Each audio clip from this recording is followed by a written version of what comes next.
안녕하세요. 승리의 가족 여러분, 그리고 강성성경연구원 여러분, 오늘은 사도행전 5장 1절에서 11절 말씀을 교회 안에서 위선은 자신과 교회의 비극을 초래한다라는 제목으로 함께 말씀을 나누도록 하겠습니다. 우리는 성령의 은혜의 역사 안에서, 예수님의 약속 안에서, 하나님의 계획 안에서 교회가 어떻게 시작하고 어떤 복음의 능력을 우리에게 경험하게 하는지, 그리고 그 안에서 우리가 하나님 뜻대로 사는 것이 얼마나 기쁘고 즐거운 삶이고 우리에게 가장 이상적인 삶인지, 이것을 경험하게 하는 교회가 얼마나 아름답고 우리에게 좋은 곳인지를 살펴볼 수 있었습니다. 그런데 오늘 본문 말씀에서는 이렇게 은혜와 능력이 풍성한 교회에 나타나는 문제에 대해서 얘기합니다. 사도행전에서 등장하는 첫 번째 교회의 문제입니다. 이 문제는 우리에게 주는 교훈이 굉장히 강합니다. 왜 그러냐면 이 문제는 항상 우리와 함께 있을 수 있기 때문입니다. 그래서 이 문제에 대한 인식을 우리가 바로 해야 되고, 왜 이것을 문제라고 하시는지, 그리고 그 문제는 얼마나 하나님께서 심각하게 생각하는 것인지 우리가 오늘 본문을 통해서 확인하고 앞으로 우리 삶의 신앙에 굉장히 중요한 주의점으로 우리가 기억을 해야 됩니다.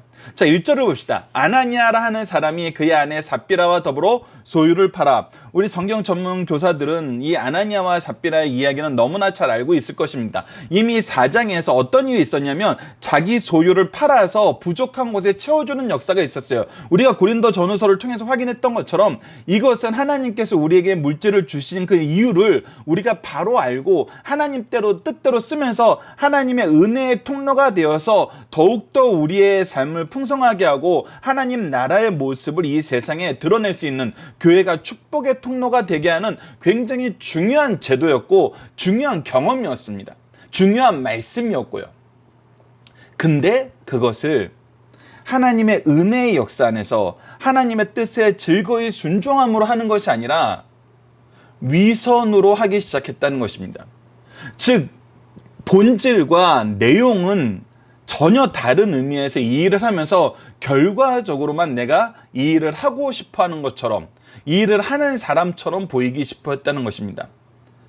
자, 이거의 의미를 우리가 오늘 주의 깊게 봐야 됩니다. 자, 이 아나니아와 삽비라가 무엇을 했습니까? 그들의 소유를 팔았는데 그 값의 얼마를 감추었습니다. 그리고 그것을 그의 아내도 알았습니다. 즉 남편이 잘못하는 거에 대해서 아내도 알고 있었는데 이것을 막지 않고 그냥 놔둔 것입니다. 그리고 나서 뭐 하냐면 얼마만 가져다가 사도들 발 앞에 두면서 이것이 우리가 정말 전심으로 헌신하는 것입니다 라고 얘기했다는 거예요. 근데 하나님께서 베드로에게 이것을 알게 하십니다. 그리고서 베드로가 지금 아나니아와 삽비라의 이 행동에 대해서 하나님의 감동으로 무엇이라고 이것이 어떤 죄인지를 얘기하냐면, 베드로가 이르되 아나니아 어짜여 사탄이 내 마음에 가득하며 내가 성령을 속이고 땅과 얼마를 감췄느냐. 즉 지금 아나니아의 이 위선과 거짓말은 어떤 것이냐면 그 주체가 사탄이라는 거예요. 하나님의 은혜와 하나님의 뜻과 하나님의 역사와 하나님이 주신 사명 안에서 기뻐하면서 하나님과 동행하는 삶으로 시작한 것이 아니라 자기의 욕심과 자기의 자랑으로 가득한 사탄의 마음, 사탄의 역사로 이 일이 시작한 것이고, 이 자기의 욕심으로 자기의 거짓으로 하는 이것을 무엇으로 포장하고 있는 거예요? 이것을 하나님께 받은 은혜에 감사하는 마음으로 좀 포장하고 있는 거예요. 여러분들, 이것을 우리가 볼 줄 알아야 됩니다.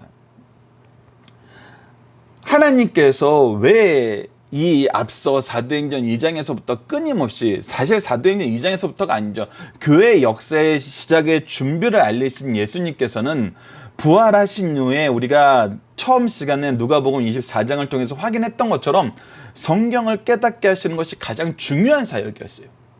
하나님의 구속의 계획과 그 언약의 성취 속에서 하나님의 뜻을 아는 것이 중요해요. 하나님의 뜻대로 예수님을 보내셨고 하나님의 뜻대로 이제 성령을 통해서 교회의 역사를 시작하는 거예요.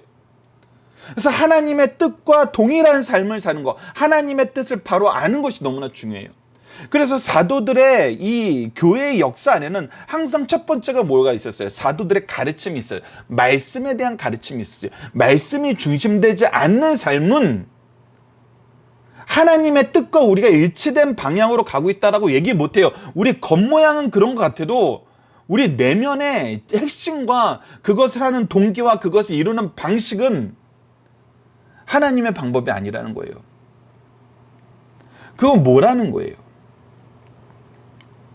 겉모양만 똑같이 하면서 내가 원하는 것을 얻겠다는 거예요. 내가 원하는 것을 얻기 위해서 하는 거라는 거예요. 그것이 명성일 수도 있고, 그것이 어떤 새로운 기회일 수도 있고, 그것이 어떤 지위일 수도 있어요. 영향력일 수도 있어요. 그러니까 이걸 투자라고 본다는 거예요. 자, 이거와 비슷한 얘기로 우리가 신앙생활 할 때 정말 주의해야 되는 게 뭐냐면, 일부 교회 처음 나오시는 분들이 요즘에 인터넷으로 설교들도 많으니까 설교를 이렇게 경험하고 오세요. 근데 이런 분이 있어요. 오늘 설교가 은혜로우면은 헌금을 더 많이 하고 가고, 오늘 설교가 생각보다 내가 보기에는 목사님 준비 많이 안 한 것 같아. 오늘 거는 내 생각은 너무 다른 이야기를 했어. 오늘 설교는 내가 동의가 안 되네. 그럴 때는 헌금을 적게 한다는 거예요. 그 어떤 분은 교회에서 식사를 맛있게 할 수 있기 때문에 내가 식비를 낸다는 생각으로 헌금을 하고 간다는 거예요. 교회 음식이 너무 정갈하고 좋아서 내가 뭐 헌금할 생각은 없는데 헌금을 하고 간다는 거예요. 이것은 이 아나니아와의 삽비라의 마음과 어느 부분에서 일맥상통하냐면, 내가 무엇인가 값을 치를 만한 일에 내가 그 일을 한다는 거예요. 내 물질을 쓴다는 거예요. 내 재산을 내놓는다는 거예요. 실제로 안타까운 얘기지만 제가 미국에서 경험한 어떤 교회에서는 정말 목사님의 이 설립자가 아니라 초빙대에서 오신 분인데 이미 그 교회 터줏대감인 이 분들이 계셔서 이 분들이 이민 오신 분들을 다 케어하면서 일자리를 주고 거래처를 주고 서로 이렇게 경제적으로 엮여 있다 보니까 교회 안에서 목사님 말보다 장로님 말을 더 따른다는 거예요.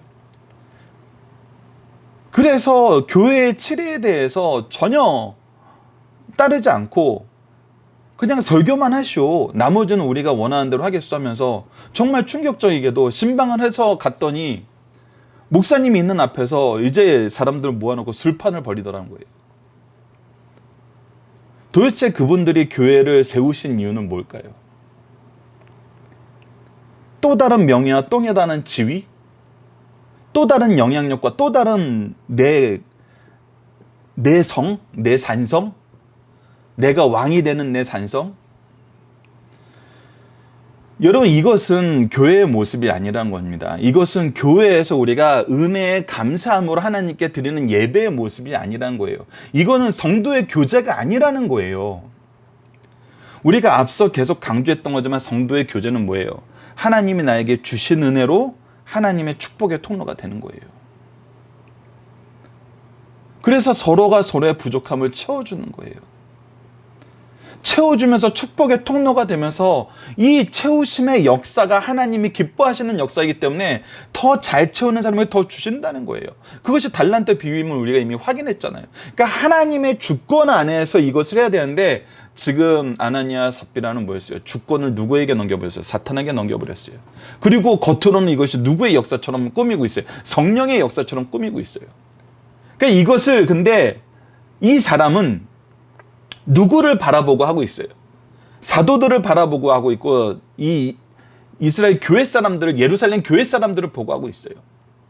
그래서 이것은 사람이니까 속일 수 있다라고 생각하고 사람을 통해서 무엇을 얻으려고 하니까 내가 기꺼이 할 수 있는 일이라고 생각하고 하고 있어요. 근데 중요한 것은 누구를 속였다 그러고 있어요? 성령을 속였다 하고 있어요. 즉 이것은 하나님을 속인 거예요. 하나님 앞에 죄를 범하고 있음을 깨닫지 못한다는 거예요.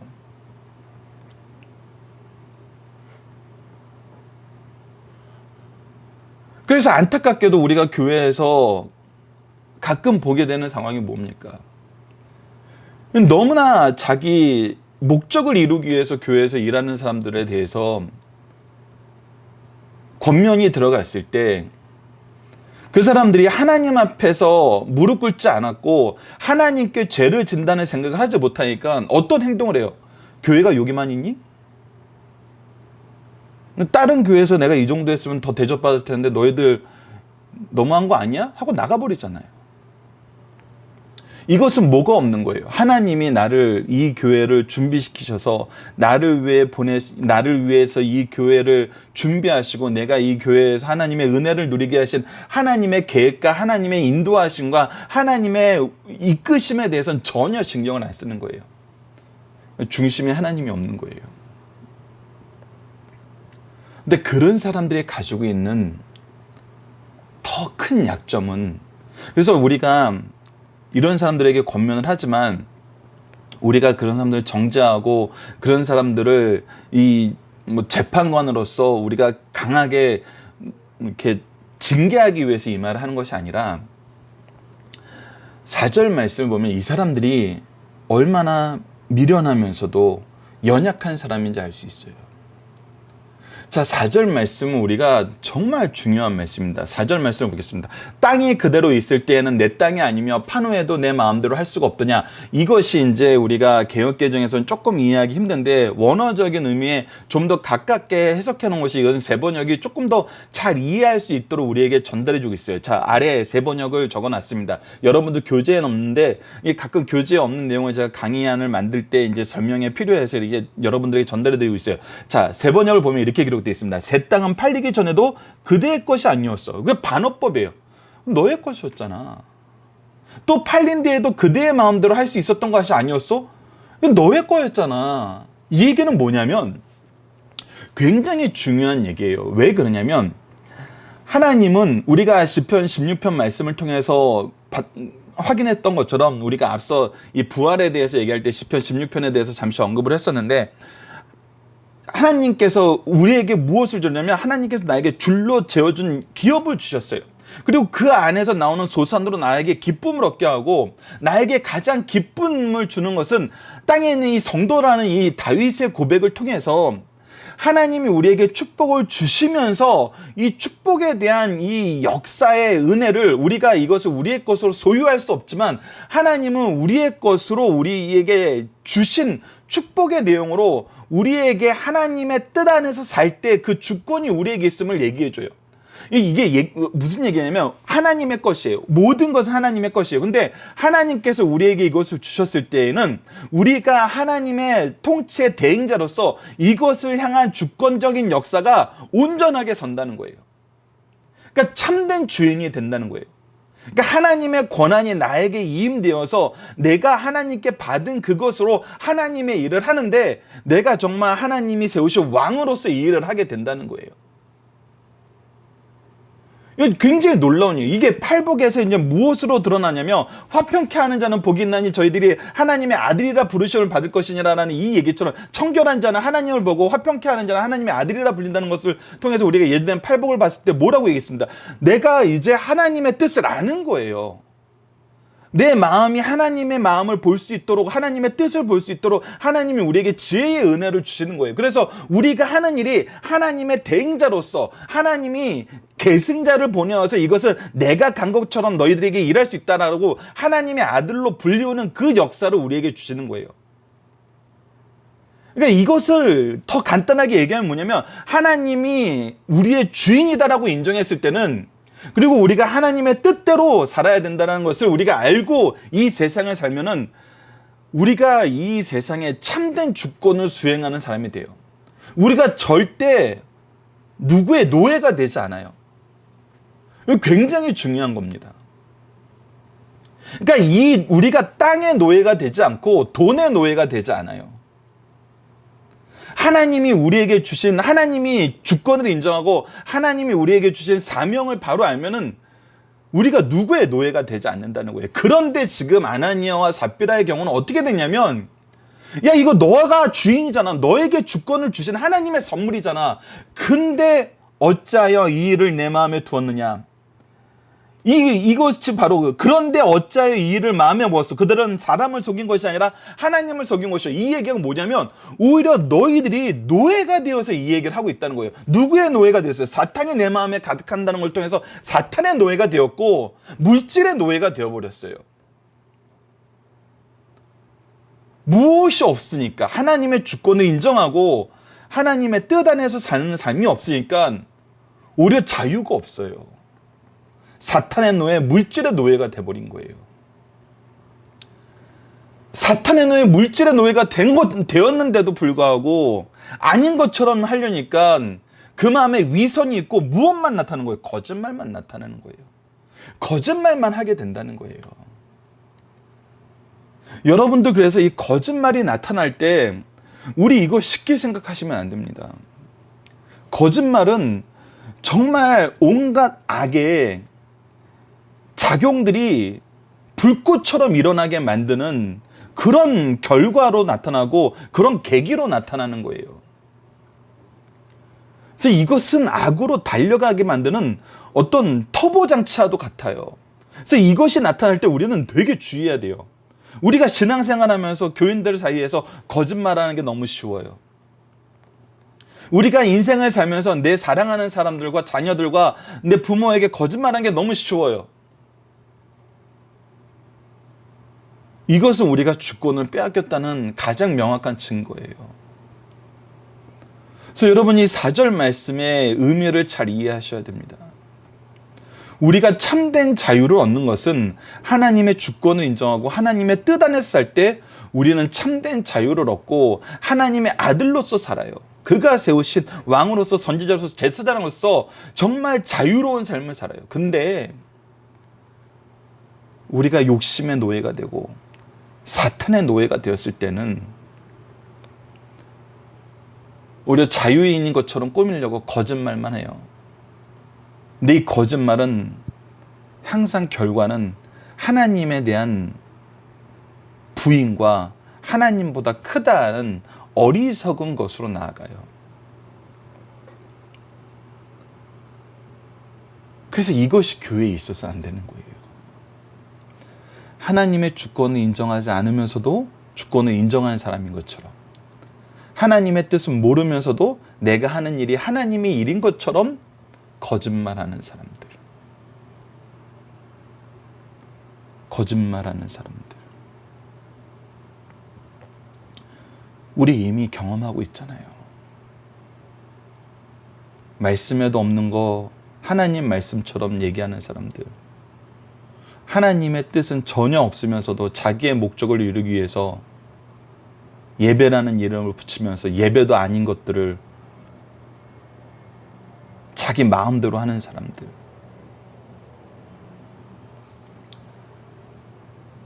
그것은 완전히 질서를 무너뜨려 버립니다. 교회의 이름이 정말 너무나 안타깝잖아요. 얼마나 세상 사람들에게 욕된 이름이 되어버렸어요. 하나님이 이거 인정하지 않으신다는 것입니다. 이건 내버려 두지 않으신다는 거예요. 그 심판의 모습이 무엇입니까? 5절입니다. 아나니아가 이 말을 듣고 엎드려서 혼이 떠나니 즉 죽게 되었다는 것입니다. 여러분, 우선 이 죽음에 대해서 여러분들이 야, 이거 좀 너무한 거 아니야? 라고 이렇게 생각할 수 있어요. 왜냐하면 우리가 일반적으로 현대 법제상에서 사형이라는 이런 이 형벌은 가장 극악한 사람들에게 내리는 형벌이잖아요. 근데 과연 이 거짓말이 정말 이렇게 사형당할 만한 죄인가? 라고 생각할 수 있어요. 근데 여러분들, 이 부분에서는 우리가 분명히 짚고 넘어가야 될 것이 있습니다. 그리스도인들에게는 죽음이 가장 중한 형벌의 모습은 아니에요. 어디서 그것이 볼 수 있어요? 우리가 기꺼이 주를 위해 순교하는 순교의 이 선조들의 역사를 보잖아요. 사도들도 다 순교를 했어요. 그런데 이 역사 안에서 우리가 그 순교가 형벌이라고 보고 있나요? 그렇지 않잖아요. 그래서 우리가 이 죽음에 대한 의미에 대해서 몇 가지 이해를 해야 됩니다. 자, 그것이 이제 이 아래 죽음에 대해서 고린도전서 5장 5절, 고린도후서 5장 8절, 빌립보서 1장 23절을 소개해 놓고 있는 거예요. 자, 고린도전서 5장 5절은 이렇게 기록되어 있습니다. 이런 자를 사탄에게 내어주었으니 이는 육신은 멸하고 영은 주 예수의 날에 구원받게 하려 함이라. 이게 이제 출교에 대해서 얘기하는 건데, 여러분 이 표현이 굉장히 중요합니다. 육신은 멸하고라는 이 모습에서 육신은 사탄의 세력에게 주되 무엇을 하신다는 거예요? 영은 주의 날에 구원하기 위한 거란 거예요. 자, 이것에 대한 것이 이제 고린도전서 11장의 성찬에 대해서도 나오는데, 성찬을 잘못함으로 누운 자와 자는 자가 적지 않다라고 얘기했어요. 그러니까 이것이 징계예요. 근데 그 징계의 의미가 뭐냐는 거예요. 고린도전서 5장 5절을 통해서 보게 만드는 것은 이 사람을 하나님께서 사랑하시고 영원한 하나님의 구원의 은총으로 이끄시길 원하는데 어떤 일이 있다는 거예요. 이 사람이 계속 죄를 범하고 잘못된 길로 가고 있다는 거예요. 그때는 하나님께서는 구원하시기로 한 그 영혼이 그렇게 하실 때 어떻게 하신다는 거예요. 오히려 육신은 멸하는 데 놔두신다는 거예요. 그리고 그의 구원을 하나님께서 얻기 위해서 이렇게 조치하실 때가 있다는 거예요. 여러분, 이 대표적인 것으로 우리가 누구를 얘기를 합니까? 광야에 있던 이스라엘 사람들과 모세에 대해서 얘기하잖아요. 그의 죽음이 가나안 땅에 들어가지 못하고 죽는 것이 그들이 영원히 구원받지 못했다는 얘기로 바로 연결될 수는 없어요. 그것은 우리가 감히 할 수 있는 얘기가 아니에요. 근데 하나님이 때로는 우리의 목숨을 일찍 걷어가신다는 거예요. 무엇을 위해서? 우리의 영혼이 하나님과 함께하게 하기 위해서, 더 타락하지 않게 하기 위해서.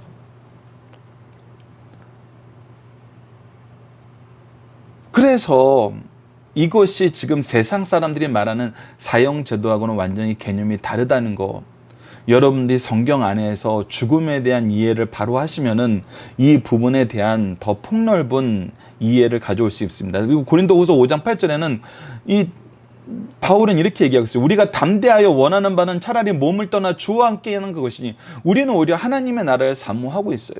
주님과 함께하는 그 시간이 빨리 오기를 원하는 사람들이에요. 내가 빌립보서 1장 23절에서 내가 그 둘 사이에 끼어 있으니 차라리 세상을 떠나서 그리스도와 함께 있는 것이 훨씬 더 좋은 일이라 그렇게 하고 싶구나라고 얘기하면서 하나님의 곁으로 가고 싶은 것이 사실 우리에게는 더 원하는 삶이거든요. 하지만 이 모든 주권은 누구에게 있는 거예요? 하나님의 뜻 안에 있는 거예요. 하나님의 계획하심이 있는 거예요. 하나님의 부르실 때까지 우리는 충성하는 삶을 사는 거예요. 자, 그리고 중요한 것은 여러분들이 이 사건만 딱 떼어놓고 보면은 너무 급작스러운 거라고 볼 수 있어요. 그리고 정말 이 물질에 대한 개념, 그리고 어떤 하나님의 주권에 대한 개념이 충분히 와닿지 않을 수 있어요. 근데 우리는 어떻게 성경 말씀을 봅니까? 연속 강해 설교로 보고 있죠. 앞에 말씀을 통해서 끊임없이 보고 있어요. 아나니아와 삽비라에게 이런 징계를 하시기 전에 하나님은 어떤 방식으로 이 성도들에게 하나님의 뜻을 알게 하셨냐면, 사도행전 4장 우리가 이 바로 앞부분만 봐도 다음과 같이 우리에게 가르쳐주고 있어요. 첫 번째, 성령 충만함을 받아서 하나님의 뜻을 아는 지혜와 하나님의 말씀을 전할 수 있는 능력을 주었어요. 그리고 한마음이 되게 하였어요. 하나님의 뜻이 무엇인지 알게 하였어요. 그리고 은혜 안에서 그리스도의 부활의 능력이 무엇인지도 알게 하였어요. 그리고 우리에게 은혜로 주신 기업을 어떻게 사용하는 것이 하나님이 기뻐하시는지도 알았고, 이 은혜의 기업이 어떻게 확장되는지도 알았고, 이 일을 위해서 하나님께서 필요한 인물들을 계속해서 보내주셔서 자원하여서 복음을 위해서 받은 것을 사용하는 사람들이 나오는 걸 봤어요. 그러니까 아나니아와 삽비라가 절대 몰라서 이렇게 했다는 거 아니에요. 충분히 알게 하셨고 충분히 경험하게 하셨어요. 근데 아직도 뭐가 없는 거예요? 아직도 내가 너무 강한 거예요. 아직도 내가 하나님께 항복하지 못한 삶을 살고 있는 거예요. 그럴 때 하나님께서는 치셔서라도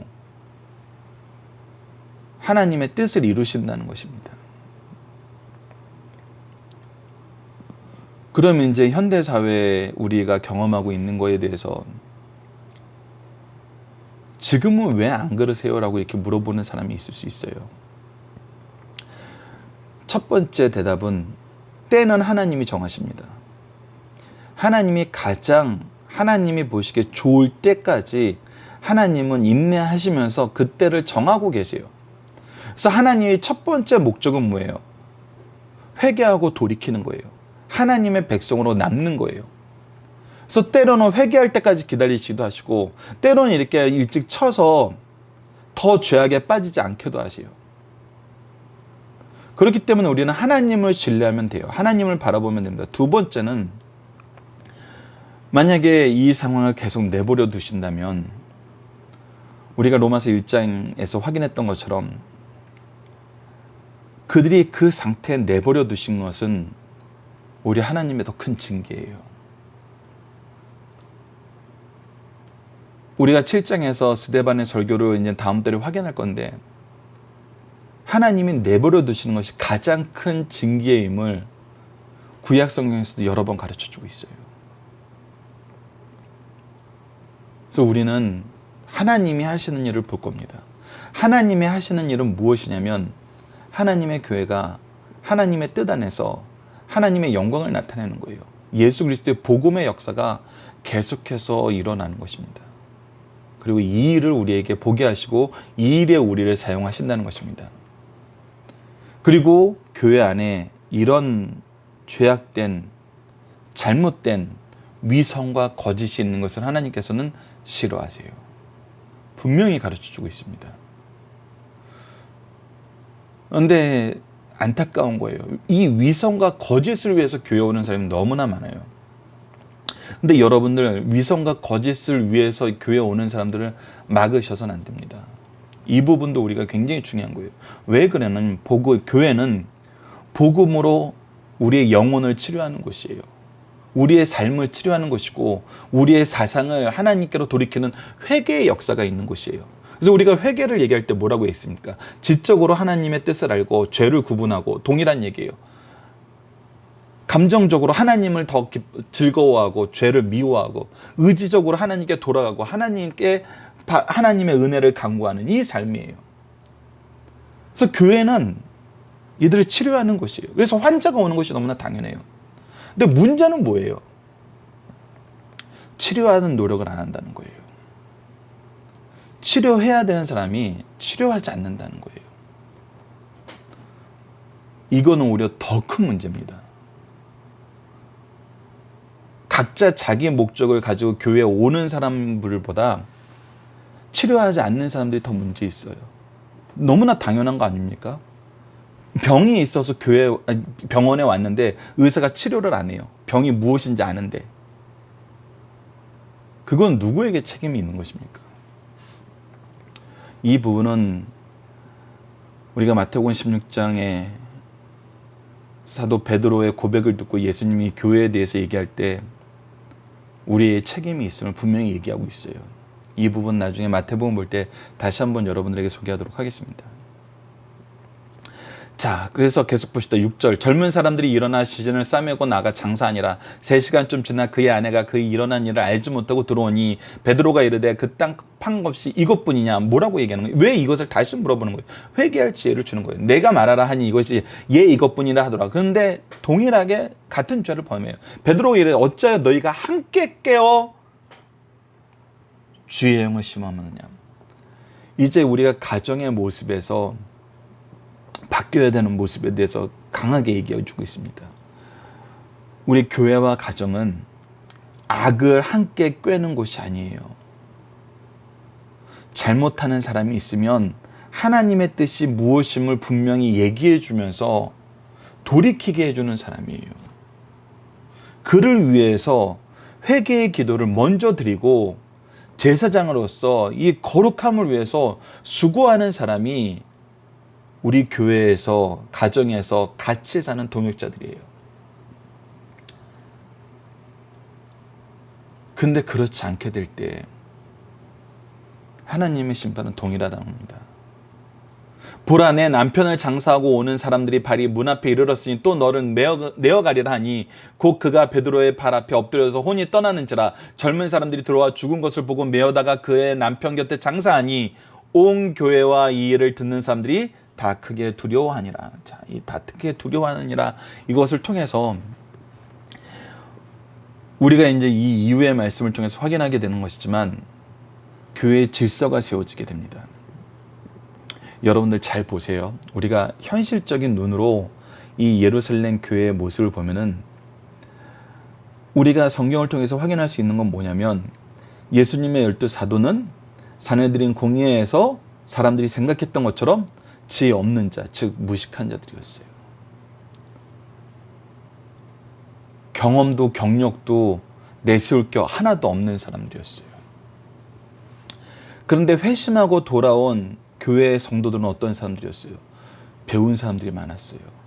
사회적으로 일반적으로 더 있는 사람들, 배운 사람들, 명망 있는 사람들이 많았어요. 그리고 그들이 뭐 하고 있어요? 사도들은 가진 것도 없어서 내놓을 게 없었는데 그들은 자기가 가진 것을 다 내놓고 있는 거예요. 그러면 일반적인 사람의 눈으로 보면은 어떻게 생각하냐면, 저 사람이 더 훌륭한 거 아니야? 저 사람이 리더가 되어야 되는 거 아니야? 이렇게 생각할 수 있어요. 어찌 보면 아나니아와 삽비라는 그것을 노렸을 수도 있어요. 자기가 이 교회에서 제일 높아져서 제일 명망 있는 사람이 되어서 이 네트워크와 이 군중들을 내가 지도하고 내가 이끄는 사람이 돼야 되겠다. 근데 그것은 사람의 생각이에요. 교회의 질서는 하나님이 세우세요. 그리고 이 교회의 질서는 하나님이 세웠다는 거에서 우리가 뒤에 스데반의 설교를 통해서 확인할 거지만, 나를 깎아내리고 나를 무릎 꿇여서 나보다 못한 사람에게 충성하게 만들려고 하나님이 제도를 세우지 않았어요. 하나님이 세우신 제도는, 하나님이 이 교회의 일꾼을 미리 세우신 것은 누구를 위함이냐면 우리를 위한 거예요. 여러분들을 위한 거예요. 여러분들을 축복하기 위해서 세운 하나님의 종들이에요. 그러니까 가장 좋은 복을 받는 데는 하나님의 통치 질서를 따르는 것이 중요해요.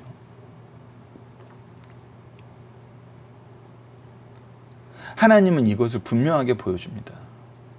하나님이 누구를 통해서 통치하고 누구를 통해서 너희들을 축복하냐는 거예요. 예루살렘 교회는 이게 흔들리지 않아요. 이 일 이후에 하나님이 세우신 질서가 무너지는 일이 없어요. 우리도 이 부분을 잘 봐야 됩니다. 하나님의 세우신 질서를 무너뜨리려고 하지 마세요. 그것은 오히려 미련한 짓입니다. 하나님이 우리를 위해서 준비하신 축복의 통로를 걷어차버리는 거예요. 자, 본문 묵상하기입니다. 첫 번째, 아나니아와 삽비라는 무슨 일을 하면서 어떤 잘못을 했습니까? 자기 소유를 팔아서 값을 감췄어요. 이것은 무슨 뜻이에요? 2번에서 베드로는 이들이 한 일을 어떠한 일임을 얘기합니까? 사탄의 노예가 되어서 성령을 속이는 일이라고 얘기하는 거예요. 오히려 하나님의 주권을 인정하지 않으니까 너희들이 사탄의 노예, 물질의 노예가 되어버렸다는 거예요. 그리고 너희들이 이것이 아닌 것처럼 꾸며서 하나님의 영, 예수 그리스도의 영을 오히려 시험하는 거란 거예요. 이것은 하나님이 징계하시는 일이라는 겁니다. 거짓말로 살지 말라는 것입니다. 그래서 이 거짓말의 죄가 얼마나 복합적이고 다이나믹하게 죄를 퍼뜨리는 그 촉매자가 되고 결과로서 나타나는지 우리 되게 주의해야 돼요. 그래서 기독교 신앙이 베이스가 된 문명권에서는 무엇을 제일 싫어합니까? 무엇을 가장 큰 죄로 보고 있어요? 이 거짓말을 가장 큰 죄로 보고 있어요. 만악의 뿌리이고 악이 강성할 때 나타나는 거거든요. 우리 지금 너무 현대사에서 너무 많이 보고 있잖아요. 오히려 거짓말로 자기의 죄악이 드러나니까 오히려 거짓말로 이것을 포장하고 오히려 상대방을 더 강하게 공격하는 것이 너무나 뻔뻔하잖아요. 세 번째, 이 일의 결과는 무엇입니까? 이들에게는 하나님의 징계가 있었고 사람들은 이 일을 통해서 하나님의 뜻을 보게 되고 교회의 질서가 다시 확립하게 되었다는 것입니다. 자, 본문의 중심 사상을 봅시다. 예루살렘 교회의 사도와 성도들은 성령의 충만함을 입어 이스라엘 지도층과 백성들에게 너희가 죽인 예수는 그토록 기다리던 메시아요, 하나님께서 그를 살리셨다라고 예수의 대속의 죽음과 부활을 힘있게 증거하였어요. 그래서 많은 사람들이 회개하고 돌아왔습니다. 하지만 당대 지도층 인사들은 편한된 신앙을 가지고 있어서 기득권을 상실을 두려워하여 교회와 제자들을 박해하기 시작했습니다. 이런 상황 속에서도 사도와 성도들은 오순절 성령 강림을 통해서 세움을 얻었고 성령의 하나 되게 하심을 따라서 사랑의 마음으로 빛의 생활을 하게 되었으며 생명의 활력을 얻어 모든 일에 지혜롭고 능력 있게 처리하게 됐어요. 그 대표적인 사례가 베드로와 요한이 사내들인 공의 앞에서 담대히 말하여 석방된 사건과 바나바와 같은 온유하고 너그러운 인물이 나타나 가난한 자를 사랑하는 마음으로 자신의 밭을 팔아서 사도들에게 주고 사도들이 그 돈을 적당하게 사용하도록 위임한 사건이에요. 이 소문이 예루살렘 교회와 전역에 퍼져 칭찬과 존경의 대상이 되었어요. 이때 사단은 외부에서 교회와 성도들에게 박해를 가했으나 효과가 없자 이제 내부에서 위선과 원망을 조장하여 공격하기 시작합니다. 그 사단의 공격을 받고 넘어진 사람들은 오늘 본문에 나오는 아나니아와 삽비라 부부입니다. 그리고 사단의 유혹을 받아 하나님을 속인 아나니아와 삽비라의 위선을 신속하게 심판하여서 하나님을 속인 죄를 경과적으로 죽음에 이르게 된다는 것을 보여주고 있어요. 이거는 신약 성경의 다른 부분에서는 찾아볼 수 없는 무서운 사건의 기록입니다. 자, 중심사선 하나씩 보도록 하겠습니다. 첫 번째, 하나님께서는 위선을 싫어하신다는 것입니다. 거짓을 싫어하세요. 베드로 사도는 그들의 거짓말을 근본적으로 베드로 자신에게 한 것이 아니라 성령에게 한 것으로 강조했어요. 즉, 사람이 정직하지 못하면 우리 속에 계시는 성령에 대하여 죄를 범하는 것이라는 거예요. 이러한 거짓은 거룩한 공동체의 교제를 망친다는 겁니다. 절대 거짓말로 내 위치가 공고히 서고 하나님의 공동체가 공고히 서지 않아요. 거짓말로 이루어지면 반드시 부작용이 강하게 나타납니다. 만약 아나니아와 삽비라 부부가 공개적으로 처벌을 받지 않았더라면 기독교적 이상은 보존되지 않았을 것입니다. 오늘날에도 변함없이 교회는 밖으로는 핍박과 안에는 위선이 도사리고 있어서 위선에 따른 원인과 결과를 보여주어 교회를 정화시켜야 됩니다. 하나님께서 이 거짓말을 얼마나 미워하셨는지 보는데 우리가 세상에 거짓말을 해서 되겠습니까? 이거 정말 주의해야 됩니다. 두 번째, 신앙은 우리의 마음에 받쳐서 자란다는 겁니다. 이 마음밭은 양심입니다. 모든 사람이 그래야 되겠지만 특히 성도들은 언제나 하나님과 사람 앞에서 꺼리낌 없는 양심을 가지려고 애써야 된다는 것입니다. 이것이 빛 가운데 사는 투명한 삶이에요. 이러한 삶이 성도 간의 바른 교제를 가져다 준다는 것을 가르쳐주고 있습니다. 세 번째, 교회는 사랑의 공동체나 질서와 순결이 필요하며 이 질서와 순결을 파괴하는 자는 반드시 징계해야 된다는 걸 가르쳐주고 있습니다. 교회가 사소한 범죄까지 징계하는 극단적인 가혹함도 피해야 하지만 심각한 범죄조차 징계하지 않는 극단적인 느슨함도 배격해야 합니다. 앞으로 우리가 다음 달에는 되게 중요한 걸 보게 될 겁니다. 우리가 말씀 안에서 특히 고린도전서 부분에서는 이 부분이 되게 많이 나타나요. 우리가 연약한 영혼들을 위해서 유연성 있게 바꿔야 될 것이 있어요. 우리가 이방인에게 복음을 전하라는 하나님의 명령 안에서는 이미 하나님께서 예수 그리스도의 대속과 정결함을 가르쳐주기 위해서 예수님을 바라보기 위해서 만들었던 제도들은 이미 완성이 됐고 이제 더 이상 그거는 유효하지 않아요. 때로는 이것을 위해서 폐지됐다는 표현도 써요. 근데 폐지된 것이 아니라 완성하신 예수님이 오니까 그 모형은 사라지는 거예요.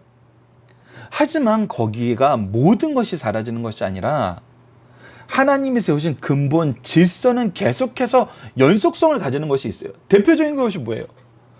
여러분들 십계명의 내용이 지금 현대에는 전혀 필요 없고 사라진 법입니까? 우리가 사도들의 모습을 다음 달 내용에서 볼 때 사도들과 이방인들도 당연히 지켜야 된다고 생각하는 것을 지키면서 하나님 안에서 믿음의 자유함을 얻었어요. 근데 현대에 사는 우리는 이 자유함이 한도 끝도 없이 아무거나 다 적용된다고 생각하는 경우가 있어요. 근데 그것은 우리의 생각일 수 있어요. 그리고 우리의 생각이 하나님의 생각과 다를 수 있어요. 그래서 우리는 이것을 성경을 통해서 확인할 줄 알아야 돼요. 성경을 통해서 해석할 줄 알아야 돼요. 이 능력을 성령을 통해서 하나님이 우리에게 주신 거거든요. 예수님이 우리에게 성령의 인도하심을 받게 하신다 그랬어요. 근데 성경을 보지도 않고 기도하지도 않고 그냥 현대 삶을 살면서 내가 느끼는 걸로 판단을 하고 내가 느끼는 걸로 결정을 해요. 그러니까 신앙생활이 천태만상이 돼버리는 거예요.